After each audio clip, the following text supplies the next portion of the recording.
আপনার ধলাই বিধানসভা সমষ্টি যখন বিভিন্ন জাতি ধর্ম ভাষাগোষ্ঠীর মানুষ রয়েছেন, এদের সঙ্গে আপনি গণসংযোগ কীভাবে চালিয়ে যাচ্ছেন বা কিভাবে আপনি ওদের থেকে সাড়া পাচ্ছেন?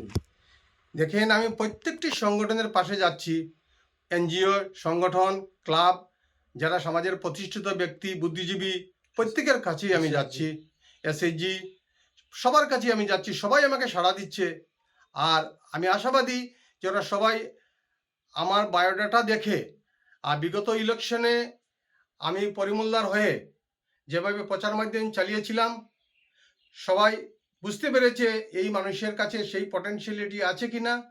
কারণ সমাজের কাজ করতে হলে সেই রকম শক্তির দরকার, সাহসিকতার দরকার, কোয়ালিফিকেশনের দরকার, অনেক কিছু ক্রাইটেরিয়া থাকে।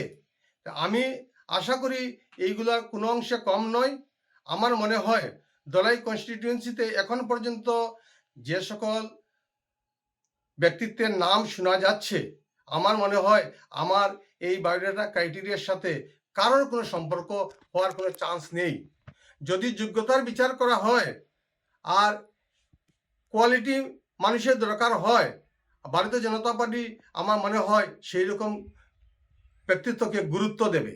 কারণ আজকাল কোয়ালিটিলেস অনেক ক্যান্ডিডেট আছেন, প্রতিভাশালী এমএলএ আছেন, সেকেন্ডের মধ্যে পদ পরিবর্তিত হতে চলেছে। কারণ আজকাল নরেন্দ্র মোদীর দৃষ্টিভঙ্গি সেটা যে কোয়ালিটি ম্যান, যে কাজ করতে পারবে সততার সহিত, সবকা সাথ সবকা বিকাশ যে করতে পারবে, সেই রকম ব্যক্তিত্বের দরকার। আমি আশাবাদী মাননীয় চিফ মিনিস্টার এবং শিলচর ডিস্ট্রিক্ট কমিটি এই বিষয়টিকে ভালোভাবে দেখবে। কে সিনিয়র কে জুনিয়র তার কোনো মাহাত্ম্য নেই। যদি কোয়ালিটি না থাকে আর সততা না থাকে, নিষ্ঠা না থাকে, তাহলে সমাজের এই সুন্দর কাজটুকু বাস্তবায়িত করা অনেক দুষ্কর হয়ে পড়বে। আমি আশাবাদী এই কথাগুলির উপরে গুরুত্ব দেবেন, এইটুকুই আমি বলতে চাই। নমস্কার। আপনি আর কিছু বলবেন? ধন্যবাদ প্রকাশ মহাশয়। ধন্যবাদ সঞ্জন কুমার প্রকাশ। আচ্ছা, আপনি যদি বিধায়ক নির্বাচিত হন তো কোন কোন বিষয়ের উপর আপনি গুরুত্ব দেবেন? বিশেষ করে আমি এই ধলাই সমষ্টি যে সকল অবহেলিত, নিপীড়িত, বঞ্চিত যারা জনগণ আছেন, যাদের কাছে সরকারি সুযোগ সুবিধা এখনো পৌঁছেনি, তাদের কাজ আগে দেখতে হবে। এই এলাকার যত ধরনের উন্নয়ন করার দরকার মনে হয়, জনসাধারণের ডিমান্ড আসবে, সেই ডিমান্ডগুলোকে আমি ফুলফিল করার জন্য আমি মাননীয় চিফ মিনিস্টারের শরণাপন্ন হব।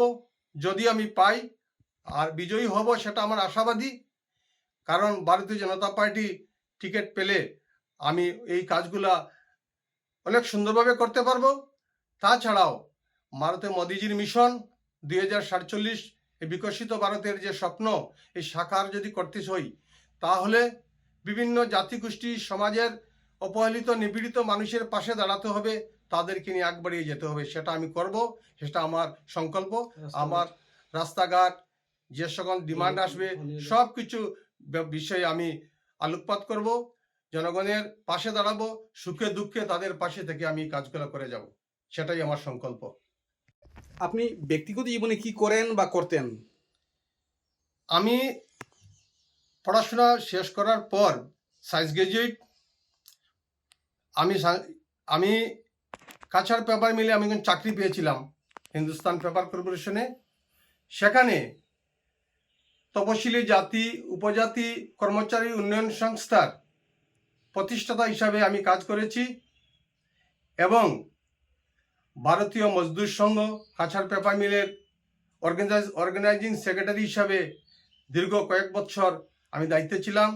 নিষ্ঠভাবে সংগঠনের কাজ করেছি এবং সেই সঙ্গে এই এলাকার রাষ্ট্রীয় স্বয়ংসেবক সংঘে প্রতিষ্ঠাতা যারা আছেন এখানে পাঁচগ্রামের শাখার সঙ্গে যুক্ত ছিলাম। SC ST এমপ্লয়িজ ওয়েলফেয়ার অ্যাসোসিয়েশনের কার্যকালে বিভিন্ন ধরনের সামাজিক ফ্লাড রিলেটেড বিভিন্ন মানে যেগুলো কাজ ছিল সেখানে আমি রিলিফ দিয়েছি, বিভিন্ন সাংগঠনিক কাজ করেছি। আমাদের সংগঠনের পক্ষ থেকে বিভিন্ন এলাকায় খাতাপত্র বিনামূল্যে আমরা বিতরণ করেছি। এই সকল কাজ আমি দীর্ঘদিন থেকে করে আসছি। বিকশিত ভারত 2047 টার্গেট, সেই সুবাদে আমাদের সেইভাবে তৈরি হওয়া দরকার, যাতে এই এলাকার প্রত্যেকটি জাতিগোষ্ঠী সমাজের উন্নয়ন একই সাথে হয়। সেই আশা, সেই ভালোবাসা আমি রেখে আমি আগ বাড়ানোর চেষ্টা করছি। আগামী দিনে এই এলাকার জনগণের আশীর্বাদ নিশ্চয়ই আমার উপর বর্ষিত হবে।